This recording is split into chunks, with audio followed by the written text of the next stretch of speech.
검찰이 쌍방울 본사하고 이재명 의원의 예전 저 경기도지사 때 그 재판할 때 변호인이었던 사람들 변호사 사무실 동시에 압수수색했다. 네.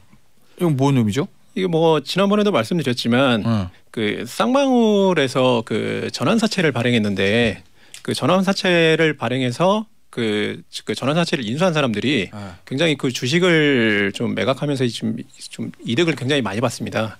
근데 그때 그 이제 쌍방울에서 그 뭐 이스타 항공도 인수한다, 뭐 쌍용차를 인수한다 이런 인수설이 퍼지면서 주가가 좀 올랐었거든요. 뭐 그랬었죠. 이 올랐을 시기에 그 이제 그 신주인 인수한 분들이 그 전환사채 인수한 분들이 이제 뭐 주식 매각권을 행사하면서 이득을 봤고요. 근데 실제로 그 쌍용차를 인수하거나 이스타항공을 인수하거나 그러진 않았습니다. 그래서 주가 종합 조작 정황이 있다. 이걸 뭐 파악하고 있는 건데, 근데 이재명 의원이 그 이제 그 도지사 시절에 그 공직선거법 위반 혐의로 재판을 받으면서 재판을 총 4번 받았습니다. 그러니까 1, 2, 3심 파기환송심까지 해서 4번을 받았는데요.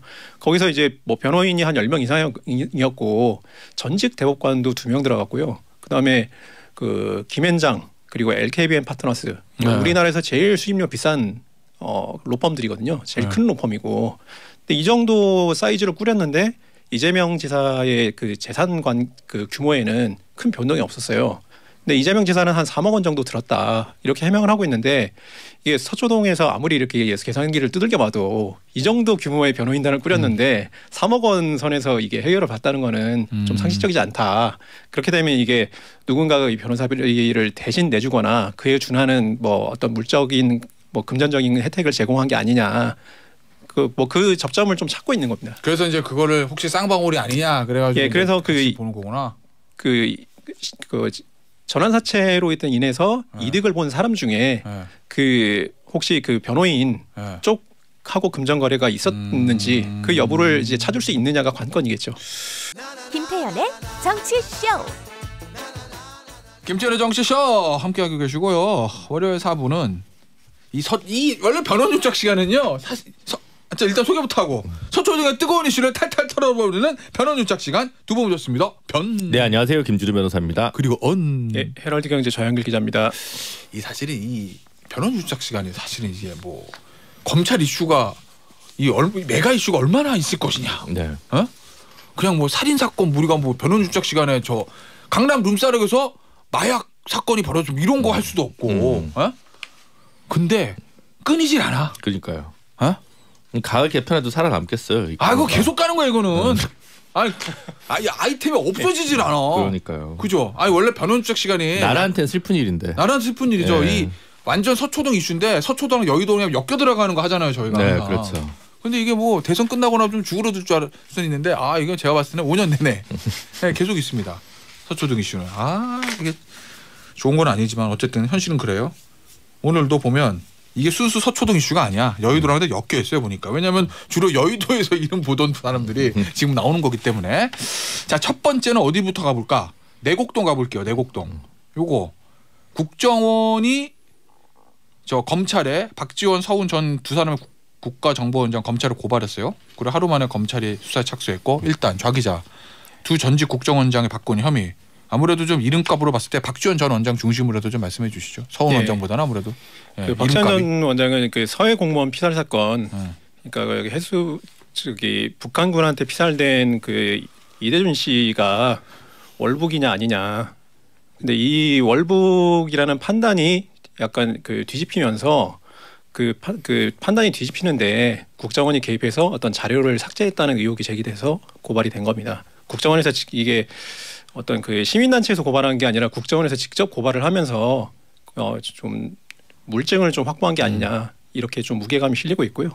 서훈 원장은 이제 그 탈북 어민 강제 북송시킨 사건과 관련해서 그 합동조사를 좀 강제로 좀 일찍 종료시켰다 이런 혐의로 고발이 된 상태입니다.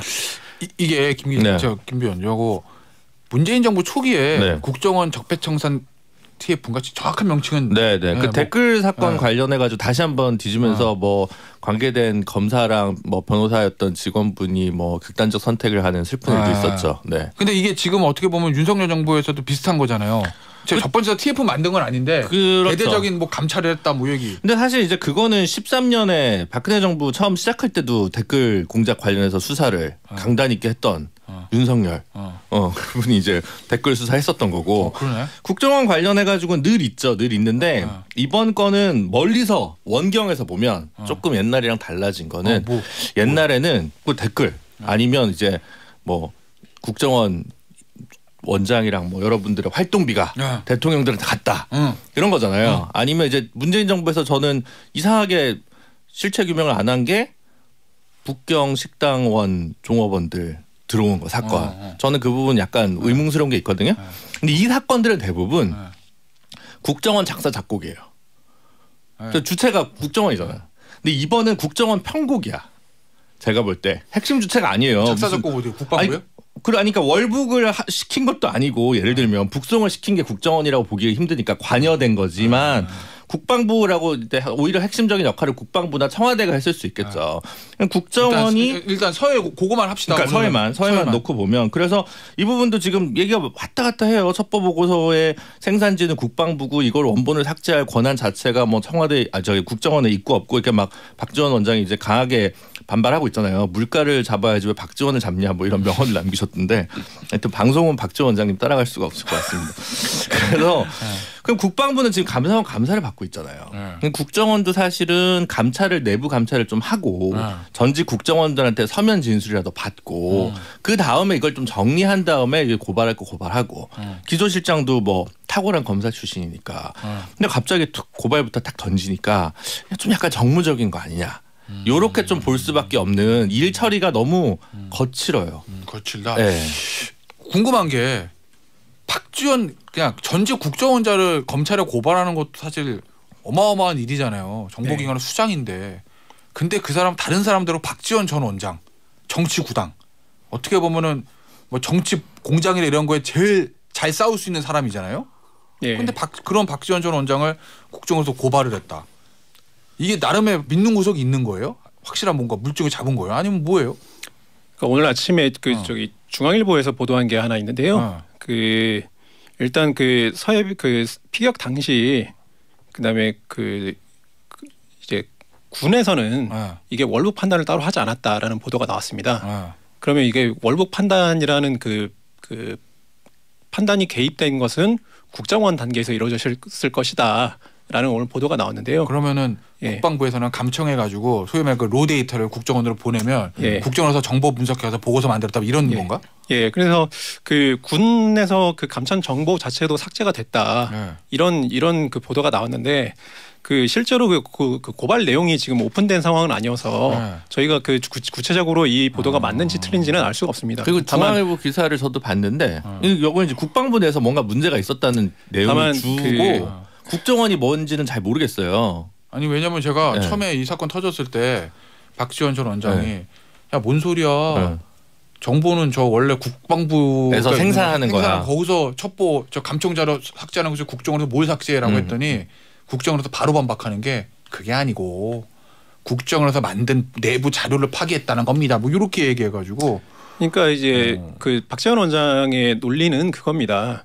그러니까 원본 데이터를 생산하는 곳은 생산 주체는 군이고 국정원은 공유 주체다. 그러면 이 공유된 정보를 파기한다고 한들 생산된 군에 남아있을 텐데 그걸 뭐하러 파괴하겠느냐 이게 방어 논리였거든요. 나름 좀 논리적이었는데 근데 오늘 만약에 뭐 중앙일보 보도가 사실인지 아닌지는 제가 모르겠습니다만 새로운 첩보가 국정원 단계에서 새로 생성됐다거나 아니면 국정원 단계에서 어떤 위변적 자료가 좀 변조가 됐다거나 이렇다면 좀 새로운 혐의가 적용될 수는 있겠죠. 근데 이제 월북이냐 아니냐 가지고 판단을 잘못했다 잘했다 가지고 정치적 공방은 될 수 있지만 그건 법적 책임은 안 되죠. 그렇죠. 형사처벌은 아니잖아요. 그러니까 뭐 사실 그러면 어마어마한 일 같지가 않아요. 저는 솔직히. 왜냐면 여기만 몰 수 없는 무공 비급을 파기했다. 이러면 큰 문제인데 다 얘기하는 게 어쨌든 이게 원래 국방부에도 있는 거고 원래 원 소스가 거기 있는 거니까 이걸 가지고 전 원장한테 그러니까 서면 진술도 안 받고 감찰 결과도 없이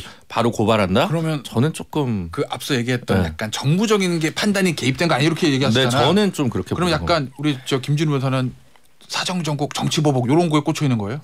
그러니까 이런 식으로 일을 하면 정치 보복 프레임에서 뭐 자유롭지 않다라고. 제가 지난번에도 백운규 장관 건에서도 수사할 수 있습니다. 근데 3년 지난 거 구속영장 쳐가지고 하면 이거 하면 정치 보복 되는 거라고 얘기했는데 기각됐잖아요. 그러니까 제 얘기는 일을 하더라도 이게 순서를 밟고 이게 스텝 바이 스텝으로 가야지.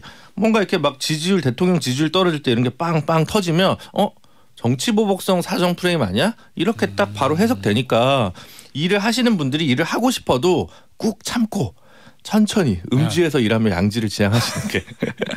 그러니까 이게 그 좀 안 좋은 관행이 좀 반복되고 있는 것은 맞는 것 같습니다. 그 문재인 정부 초기 때도 그 국정원 그 적폐청산 TF 팀장이 그 문재인 대통령과 그 청와대 민정수석실에서 같이 일했던 조남관 검사였거든요. 그래요? 그러니까 자신의 최측근을 뭐 TF 적폐청산 TF 팀장을 싣고 그때 전직 국정원장을 싸그리 다 기소를 했었죠.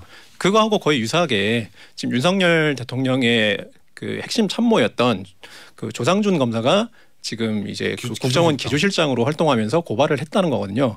근데 이 정치적 배경을 차차하고서라도 어쨌든 그러니까 이게 그 김준호 변호사님께서 말씀하신 것처럼 그 이제 월북이냐 아니냐 판단이 잘 됐다 잘못됐다를 가리는 거는 그 범죄의 사실하고는 이제 관련이 없고요. 그렇죠. 다만 생성된 자료를 폐기하는 과정에서 이게 정상적인 절차를 밟아서 폐기를 했다든지 그러면 뭐 문제가 없을 것이고, 근데 만약에 그 이게 좀 부당한 방법으로 그 폐기를 지시했다거나 직접 폐기를 했다거나 이런 물증이 있다면 이거는 뭐 위법 소지가 충분히 있어 보입니다. 그래서 뭐 아직까지는 뭐 국정원이 어떤 고발 내용을 어떤 고발을 했는지는 저희가 알 수 없는데요.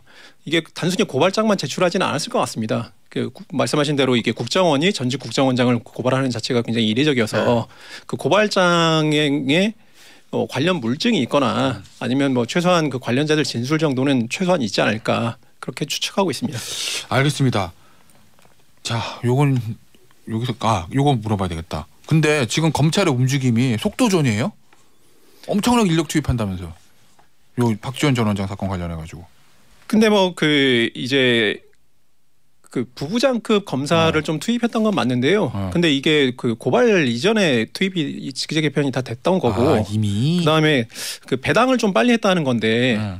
그 배당을 했다는 것 자체로 뭐 본격 수사에 착수했다 이렇게 보기에는 좀 약간 해석 과잉인 것 같고요. 다만 배당을 빨리 했다는 거는 이 사이즈가 대충 어느 정도, 그러니까 어느 부서에서 수사하는 게 좀 적절하겠다라는 판단을 좀 빨리 했다는 거거든요. 이 얘기는 뭔가 이제 판단할 만한 근거. 그러니까 예를 들면 이 고발장 외에 어떤 물적 증거라든가 아니면 진술이 있는 게 아닌가 그렇게 추측이 좀 가능한 대목이긴 합니다. 알겠습니다. 자, 중앙지검 이제 서초동도 다시 가볼게요. 김 변호사. 네. 중앙지검에서 요거 공공기관 블랙리스트 있잖아요. 전 정부 때 있었던 거. 요게 원래 반부패 2부에서 했는데 얘 좀 특수부잖아요. 네, 그렇죠. 그거를 형사부로 재배당했다. 네. 요건 뭔 뜻이에요? 이거는 아무것도 아니에요?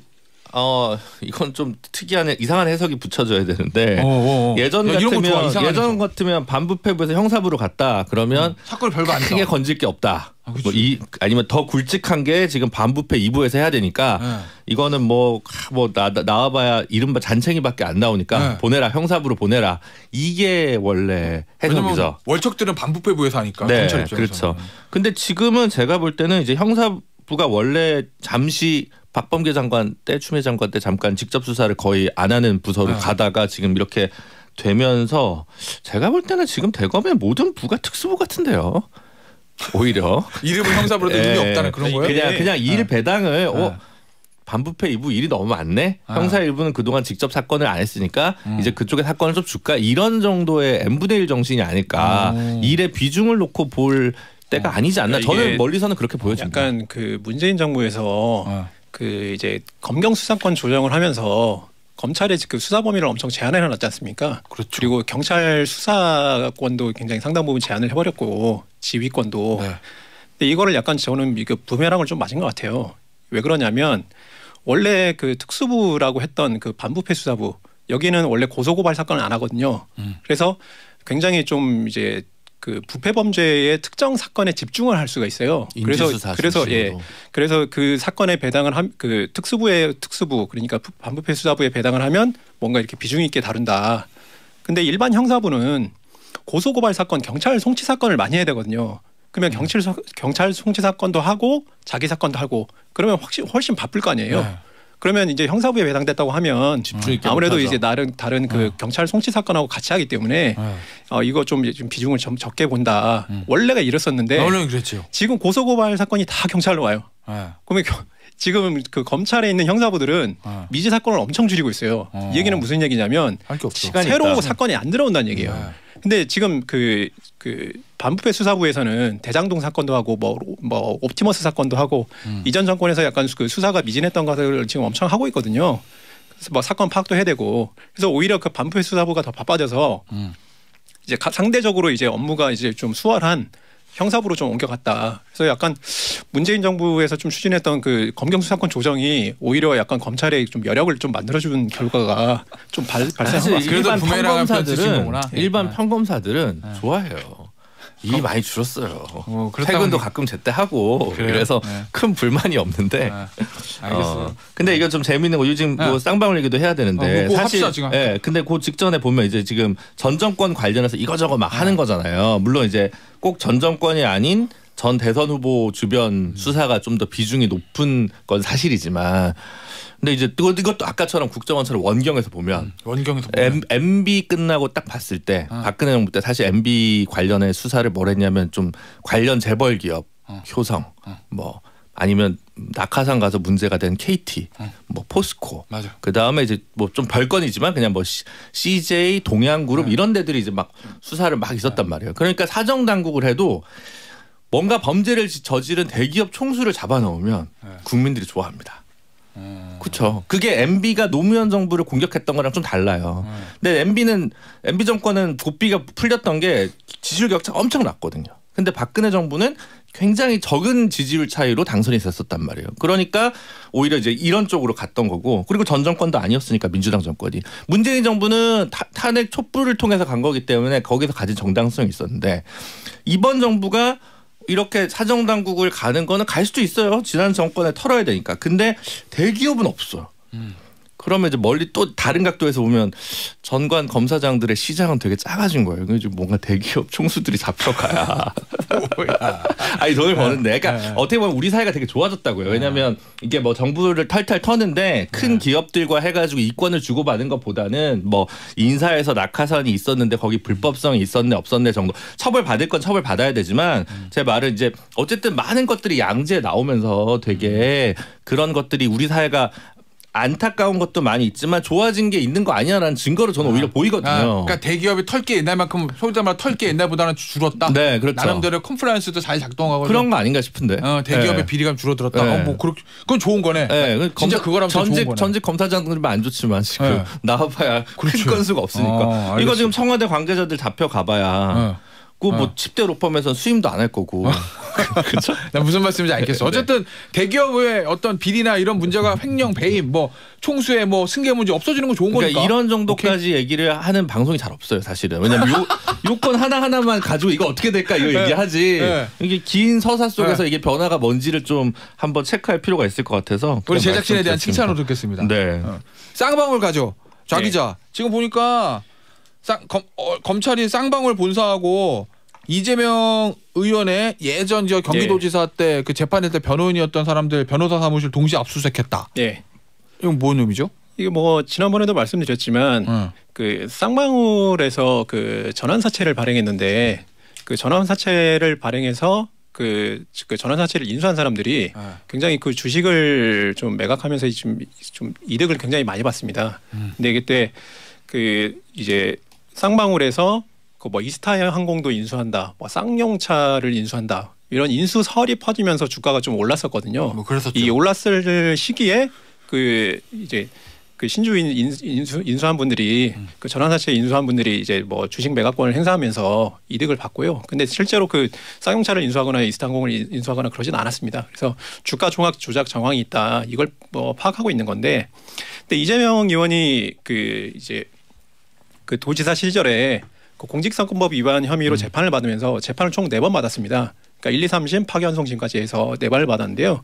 거기서 이제 뭐 변호인이 한 10명 이상이었고 전직 대법관도 2명 들어갔고요. 그다음에 그 김앤장 그리고 LKBN 파트너스 네. 우리나라에서 제일 수임료 비싼 로펌들이거든요. 제일 큰 로펌이고. 근데 이 정도 사이즈로 꾸렸는데 이재명 지사의 그 재산관 그 규모에는 큰 변동이 없었어요. 근데 이재명 지사는 한 3억 원 정도 들었다 이렇게 해명을 하고 있는데 이게 서초동에서 아무리 이렇게 계산기를 두들겨 봐도 이 정도 규모의 변호인단을 꾸렸는데 3억 원 선에서 이게 해결을 받다는 거는 좀 상식적이지 않다.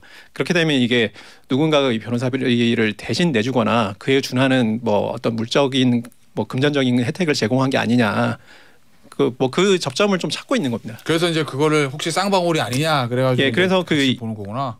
그 전환사채로 인해서 이득을 본 사람 중에 그 혹시 그 변호인 쪽하고 금전 거래가 있었는지 그 여부를 이제 찾을 수 있느냐가 관건이겠죠. 알겠습니다. 글쎄 저는 뭐 요거는 좀 쟁점이 좀 있는데 왜냐하면 저희 법무법인은 300만 원 받았다던데 여기 변호인 중에 있어가지고 그러니까 대형 로펌들 같은 경우는 이게 지금 이렇게 현금 이거 받았다면 현금으로 받았다는 거거든요. 근데 업을 그렇게 안 해요. 잘 아시다시피 지금 여기서 제일 껴 있는 데가 화우랑 김앤장인데 거기는 그렇게 하질 않아요. 기본적으로 다 알다시피. 그리고 김앤장은 제가 볼 때 왜 들어갔냐면 이상훈 전 대법관인데 이상훈 전 대법관이 사실은 이제 이광범 AKB 대표의 형제잖아요. 그래서 옆에 사무실로 이제 정관 취업 제한 3년 걸려 있을 때는 서초동에 있다가 3년 지나가지고 김앤장에 영입됐는데 이제 원래 이름 올려놨으니까 이제 이렇게 갔겠죠. 그래서 그게 근데 이제 이런 분들은 오히려 시장가보다는 정치인 할증료가 붙어서 할인이 됩니다. 솔직히 얘기해서. 정치인 할증. 왜냐면 AKB 조국 전 장관도 쓰고 있는데 그거 그렇게 제가 볼 때는 AKB가 그 사업 적자입니다. 정치인들이 원래 수입료 짜게 준다는 게 소문이 났긴 했지. 그래서 지금 쟁점이 된 부분은 그 이태영 변호사라는 분의 개인 변호사에 좀 집중돼 있는 거예요. 그리고 뭐 이제 남호 변호사 같은 경우는 쌍방울에서 사회이사했다는 보도를 제가 얼핏 본 적이 있는 것 같은데. 그 보도는 있었어요. 그래서 이제 쌍방울 문제와 이제 이 이재명 그 의원의 측근 변호사라고 할 수 있는 분들의 뭔가 이제 연관성. 몇 명 한 두 명 정도가 지금 있는 그런 건 좀 있는 것 같아요. 근데 이제 이게 변호사비 대납까지 되는지 아니면 그거는 지금 보도 사실만 가지고 저는 신빙성이 좀 떨어지는 부분이 있는 것 같고 그래서 물론 이제 예를 들어 다단계 판매업을 하시던 분이 LKB를 쓰고 예를 들어 이 정도 수송을 한다. 3억에 더 넘게 들어갈 수 있습니다. 왜냐하면 그런 분들을 변호하게 되면 평판이 나빠지기 때문에 오히려 이제 야간 할증처럼 돈이 더 붙습니다. 야간 할증. 제가 이 부분은 그래서 조금 이거 있는 그대로 제가 뭐 누구 편드는 게 아니라. 알겠어요. 네. 아니 왜냐면 또 무슨 말씀 알겠어. 그러니까 몇 명은 좀 개인 변호사 이재명 의원 측근 개인 변호사 몇 명은 조금 상가방과 연관성 있어 보인다. 네, 나머지는 대납하고 뭐 이렇게 굳이 뭐 뭔가 리워드를 따로 받거나 현금으로 받을 그럴 지금 성정의 법인들이 아닙니다. 알겠습니다. 자, 한 시간이 한 2분 남았는데 마지막 요거 보죠. 아니 그동안 법무부에서 인사 다 하는데 총장도 없이 왜 인사하냐 뭐 약간 비판이 있었잖아요. 총장부터 뽑고 나서 인사해야지. 근데 총장 추천위원회 구성했다면서요? 네, 좀 속보 나왔는데 방금 한 10시쯤에 이제 구성했다고 법무부에서 발표를 했는데요. 그 전직 검찰총장인 김진태 전 검찰총장이 위원장을 맡았습니다. 보통은 통상적으로는 전직 법무부 장관들이 좀 맡는데 좀 약간 이례적으로 전직 검찰총장이 좀 맡았습니다. 그래요? 저 김진우 변호사는 뭐 어떻게 봐요 이거? 아니 그러니까 너무 진작했어야 된다 뭐 이렇게 얘기할 것 같은데. 그렇죠. 진작했어야 되죠. 왜냐하면 이 추천위원회 9명인가요? 9명 중에 한 4명 정도는 당연직일걸요. 5명은 그냥 검찰국장, 법원행정처 차장, 뭐 무슨 교수회장 뭐 이런 분들은 뭐 그냥 원래 하는 거고 시민단체 한두 명 뭐 학식과 덕망을 갖춘 자 이거 몇 분 모시면 되는 거여서 그래서 너무 좀 인선을 다 정해놓고 사후적으로 추천위를 꾸리는 거 아니냐는 비판에서 좀 자유롭게 어려운 이번 구성이 아니었나 싶습니다. 역대 그 검찰총장 검찰총장 후보 추천위라는 게 그 이명박 정부에서 만들어졌지만 첫 시행된 건 박근혜 정부였거든요. 그때 자유롭게 추천하는 방식을 해놓으니까 그때 그 최동욱 전 검찰총장이 임명이 된 거예요. 그걸 한번 경험해보고 나니까 이제 내정자를 이제 먼저 이렇게 추천해놓고 인선해놓고 추천위를 여는 방식으로 그 역대 대통령들이 다 그렇게 해왔거든요. 이번만 그렇게 특별한 경우는 또 아닙니다. 근데 추천위에서 그 청와대에서 약간 그 대통령실에서 낙점한 사람이 잘 안 될 수도 있습니다. 그래요? 예. 아, 나 시간이 없네. 10초 남았어. 누가 총장 될지 한번 맞춰보려고 그러는데. 다음 주에 합시다. 예, 오늘 변호는 짝 시간에 여기서 마무리할게요. 지금까지 김준우 변호사, 좌영길 기자였어요. 감사합니다. 감사합니다. 네, 고맙습니다.